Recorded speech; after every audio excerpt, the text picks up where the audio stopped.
We are probably one of the last generations of Homo sapiens, because in the coming generations, we will learn how to engineer bodies and brains and minds.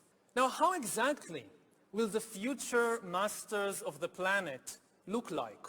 This will be decided by the people who own the data. Now, why is data so important?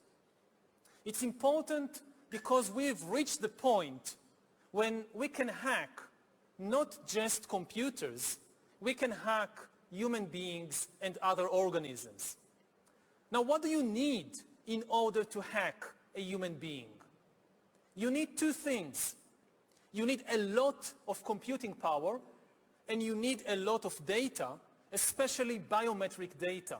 But control of data might enable human elites to do something even more radical than just build digital dictatorships. By hacking organisms, elites may gain the power to re-engineer the future of life itself. Because once you can hack something, you can usually also engineer it.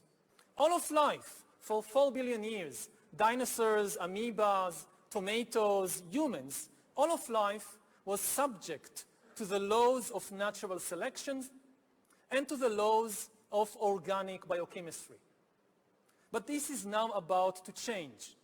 Science is replacing evolution by natural selection with evolution by intelligent design. Not the intelligent design of some god above the clouds, but our intelligent design and the intelligent design of our clouds, the IBM cloud, the Microsoft cloud. These are the new driving forces of evolution.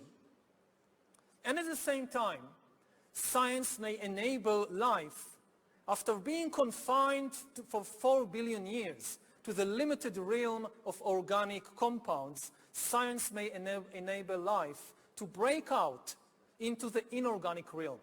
Humans are now hackable animals. You know, the whole idea that humans have, you know, they have this soul or spirit and they have free will and nobody knows what's happening inside me. So whatever I choose, whether in the election or whether in the supermarket, this is my free will, that's over. Free will, that's over. That's over. Over. Today, we have the technology to hack human beings on a massive scale. Yeah, I mean, everything is being digitalized. Everything is being monitored. In this time of crisis, you have to follow science. It's often said that you should never allow a good crisis to go to waste, because a crisis is an opportunity to also do good reforms that in normal times people will never agree to. But in a crisis, you see, we have no chance. So let's do it. Vaccine won't help us go the to the test, of course. vaccine will help us, of course. It will make things, you know, more manageable. Surveillance, people could look back in 100 years and identify the coronavirus epidemic as the moment when a new regime of surveillance took over, especially surveillance under the skin, which I think is maybe the most important development of the 21st century, is this ability to hack human beings, to go under the skin, collect biometric data, analyze it, and understand people better than they understand themselves. This, I believe, is maybe the most important event of the 21st century. By hacking organisms, elites may gain the power to re-engineer the future of life itself. Because once you can hack something, you can usually also engineer it. Natural selection is replaced by intelligent design. The era of inorganic life is now beginning.